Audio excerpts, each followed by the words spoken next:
Hace 4.200 años se produce en algunos lugares de Europa un cambio histórico.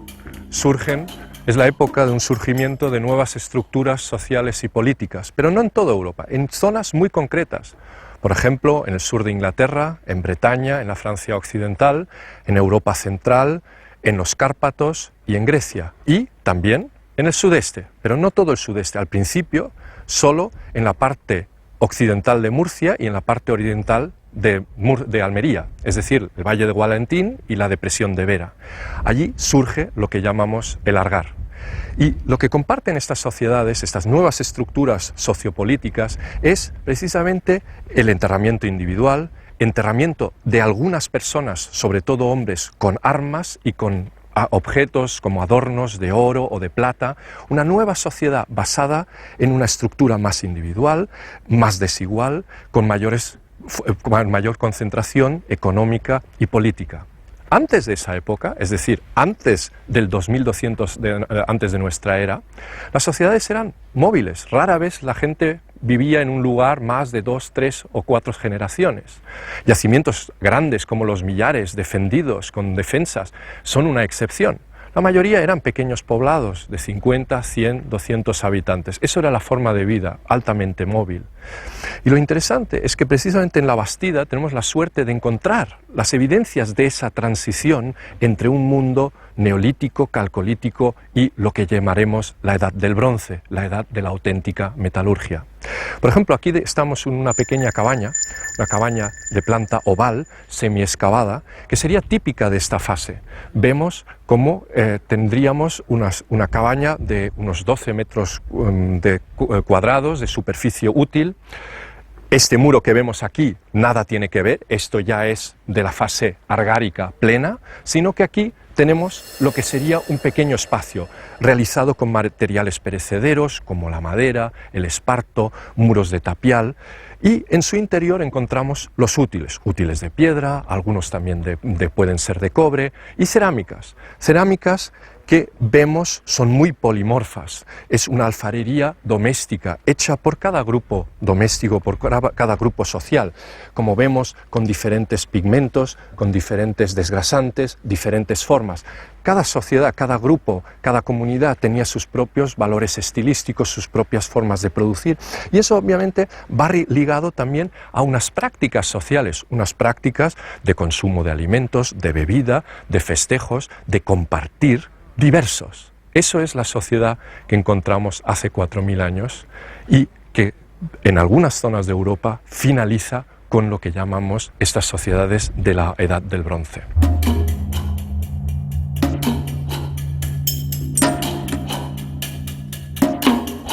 La sociedad argárica, ya en su apogeo, nos ha legado un variado y abundante repertorio de su producción alfarera, muy distinta de la de los inicios de la comunidad que habitó en la Bastida. Sorprende en primer lugar el dominio técnico en la producción de todas estas vasijas, especialmente si tenemos en cuenta que fueron capaces de producir contenedores tan grandes como este, con una capacidad de 200 litros, sin la ayuda del torno ni otros elementos característicos de la especialización técnica. Todas estas piezas, obras de especialistas, están altamente normalizadas, siguen unas normas muy estrictas. La unidad básica es el cuenco, esta pieza que tenemos aquí. Con esta forma parabólica, simplemente añadiéndole un pie, se conseguía una copa. Añadiéndole un tronco de cono, se conseguía una olla, y así sucesivamente. No tenemos ni platos, ni cazuelas, ni jarras. Todas las formas obedecen a ese mismo estilo, a esa misma organización productiva. No hay tampoco ningún indicio de decoraciones. Y lo que sí que estamos empezando a ver es que esta rigidez en el universo de las formas, que negaba libertad creativa, tiene bastante que ver, mucho que ver, con un sistema de pesos y medidas diseñado por el Estado argárico. Tenemos estos cuencos como unidad de ración básica con una capacidad de 2 litros, que pasan en estas piezas a multiplicarse por 2. De estas pasamos a estas otras en las que de nuevo la capacidad se multiplica por 2. por 4 en estos casos, alcanzando los 40 litros, y por 5 hasta conseguir piezas de gran capacidad como estos contenedores. Este sistema, en definitiva, no es más que una organización contable para controlar y gestionar la producción de los recursos básicos. Fue el Estado el que dictó estas normas y, aunque en apariencia toda esta sociedad rompió con las tradiciones colectivizantes anteriores y las representó en el individuo, en el cuenco-ración individual, al individuo también le cedió los derechos de disponer de su propia tumba, lo ensalzó por encima de la comunidad. En el fondo, el poder argárico de entonces, igual que el poder de hoy en día, dictó las normas de lo que cada individuo podía hacer, podía producir y, en definitiva, podía consumir.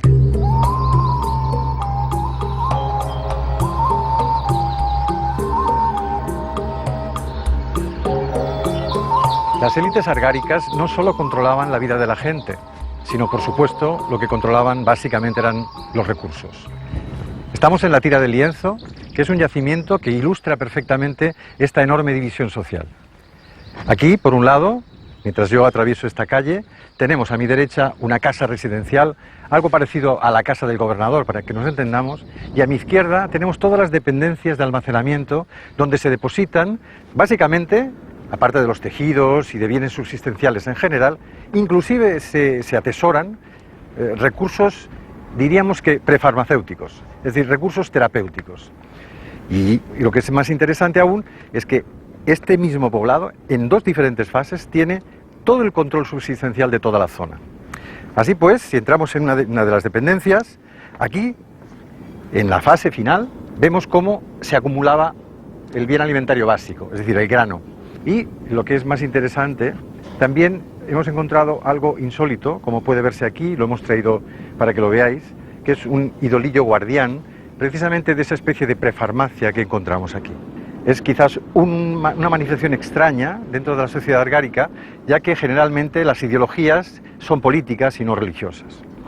Bien, lo más importante, y para retomar lo que hace particular este yacimiento, es que este enorme granero fortificado ya estaba así desde los orígenes. Es decir, que la redistribución de ese producto por parte del Argar es una redistribución que nace con las élites. Después, inclusive, se sofistica, poniendo cada uno de los recursos subsistenciales en cada una de las dependencias, cada una de las producciones. Pero en un origen, lo más antiguo, aquí aún conservamos un estrato, vemos como el trigo y la cebada han sido conservados porque se quemó en el incendio que obligó a restaurar y restituir nuevamente el poblado original. Así pues, estamos ante el ejemplo claro, en este caso arquitectónico, de la manifestación del poder de las clases dominantes, y al mismo tiempo vemos cómo las clases dominadas no tienen presencia. Lo más, quizás lo último que podríamos decir interesante de este poblado, es que no hay hombres ni mujeres adultos enterrados en él. Es totalmente insólito con respecto al resto o al patrón de asentamiento de la cultura. Hemos dicho que en la sociedad argárica hay ricos y pobres, explotadores y explotados. Pero la Tira del Lienzo nos está informando de una cosa que antes no sabíamos. Existe algo intermedio. Y ese intermedio entre explotadores y explotados siempre es la burocracia. Esto es un asentamiento burocrático. ¿Por qué burocrático? Porque se está gestionando y controlando los recursos, se está almacenando para redistribuir, y esto, por supuesto, lo hace esa élite que de alguna manera necesita de contribución de esa institución nueva. ¿Qué tiene de interés, por lo tanto, la Tira del Lienzo? Tiene de interés algo que no sabíamos antes, que hay burocracia. Si hay burocracia, hay que pensar que la institución que está detrás de ella es una institución estatal. También podríamos añadir un elemento curioso. Aquí se están almacenando productos subsistenciales, pero aquí ¿qué hay? Esta es la casa del gobernador. Y uno piensa, algo debe de haber distinto. Y sí, lo hay. Pero primero vamos a referirnos a qué se parece esto. Esto se parece a Creta, se parece a los palacios minoicos, se parece a los laberintos del Minotauro, donde también hay servidores, servicios, almacenamientos y una casta, en aquel caso reyes sacerdotes o reinas sacerdotisas, que controlan el asunto. Aquí, curiosamente, esta especie de gobernador que trabaja para los que mandan, que están en la Bastida, ¿qué hace aparte de eso? Lo único que podemos decir, porque estas excavaciones acaban de terminar y están sin estudiar, es que aquí hay elementos relacionados con la metalurgia, instrumentos del proceso metalúrgico, con lo cual metalurgia y poder se convierten en un extremo importante para la lectura de lo que es la sociedad argárica, que es el control de unos medios de producción que la gente normal no tiene. Hola María Inés. Hola Roberto. ¿Qué tal? ¿Cómo va la excavación de la tumba 61? Bueno, muy bien, a pesar del estado de deterioro que tienen los huesos, porque aquí estamos en una zona muy húmeda. Y si recuerdan, en la vez anterior teníamos expuestos los huesos desarticulados del hombre, que fue quien murió primero, y retiraron sus huesos para enterrarla a ella y después los colocaron encima. Entonces a ella la encontramos en posición anatómica, porque no vuelven a abrir esta tumba. ¿Cómo está colocada ella? Con todo su cuerpo, su espalda apoyada en la base de la urna, lo que llamamos de cúbito supino, y las piernas flexionadas, los brazos sobre el abdomen. Eso nos permite asegurar que debieron envolverla para poderla colocar dentro de la urna. Y para envolverla tiene que estar los huesos, el cuerpo, tiene que haber superado el rigor mortis, o sea, pasadas unas 72 horas. ¿Por qué creemos que lo hacen después del rigor mortis y no antes? Porque como pueden observar, aquí toda la tumba le corresponde, tiene una fosa muy grande donde colocan la urna y la rodean de piedras. Esto implica un tiempo de trabajo que hubiera sido imposible realizarlo antes de las 2 horas, que es cuando comienza el rigor mortis. A su vez, el ritual que acompaña a la muerte implica el ajuar. Es las vasijas, una pata de cabrito, que como les habíamos contado es algo muy típico que sean solamente esta porción anatómica de los animales, no otra. Y otra cosa que le acompaña y que es muy típico de las mujeres, solamente se encuentra asociado a mujeres, es el punzón, que es este objeto que vemos aquí de color verde, porque es de cobre o bronce que estaría corroído. Y lo sorprendente es que precisamente este ritual de enterramiento en las casas desaparece con el final del Argar. Nunca más se vuelven a enterrar las personas de esta forma. Y eso ocurre hace 3.500 años, más o menos, en el 1500 antes de nuestra era. Y el hecho de que abandonasen este ritual muestra que la sociedad quiso cancelar lo que era ideológicamente sintomático del Argar y de esa forma de poder, porque es en el ritual funerario donde se expresaban las desigualdades entre ricos y pobres. Pero este final vamos a verlo mejor arriba, en la cima, con otra tumba que vamos a ver.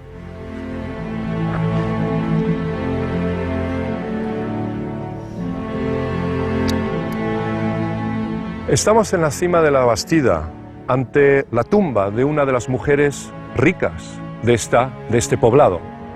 Y precisamente la anulación, la prohibición de este ritual de enterramiento dentro de los poblados es lo que marca el final ideológico de la cultura del Argar, hace unos 3.500 años. Pero obviamente este cambio ideológico solo oculta una realidad mucho más dramática, que se basa en la insostenibilidad de la agricultura argárica. Una agricultura y una alimentación basada al final en un 90% de cebada. Y esa agricultura era extensiva, creaba deforestación y supuso el inicio de la aridización del sudeste, de sus valles sobre todo. Eso nos enseña que también hoy la agricultura sigue en manos de unos pocos que especulan con los precios de los cereales y de los alimentos. ¿Qué nos enseña en general la historia del Argar? ¿Qué podemos concluir? Bien, vemos que con la Bastida hace 4.000 años se inauguró una nueva forma de vida. Y vemos que la ciudad genera enormes recursos, concentra energía, concentra riqueza. Lo malo es que desde su inicio en la Bastida parece que esta riqueza siempre es para uno y excluye a otros, margina a otros. Problemas de chabolismo, problemas de contaminación, problemas de miseria, son típicos todavía hoy en nuestras ciudades, donde vive la mayor parte de la población humana. Y también el Argar, y lo que hemos visto, nos enseña cómo esta población delegó en una administración las decisiones. Igual que hoy, la administración con su burocracia genera normas, genera protocolos de reparto de la riqueza. Y deja a la sociedad sin influir. Parece que la administración regula en función de un bien superior y la sociedad delega en ella, sin tener ya capacidad de incidir. Y lo grave es que esas administraciones precisamente usaban las riquezas no solo para favorecer a unos, sino para desarrollar medios de violencia. Como vemos también hoy, la mayor parte de los recursos de investigación y desarrollo están dedicados a la industria armamentística y a la formación de ejércitos. Y todo eso nos lleva, en definitiva, a preguntarnos si la historia de los últimos 4000 años, la vida en las ciudades, no tiene ninguna otra alternativa, si siempre va a ser igual.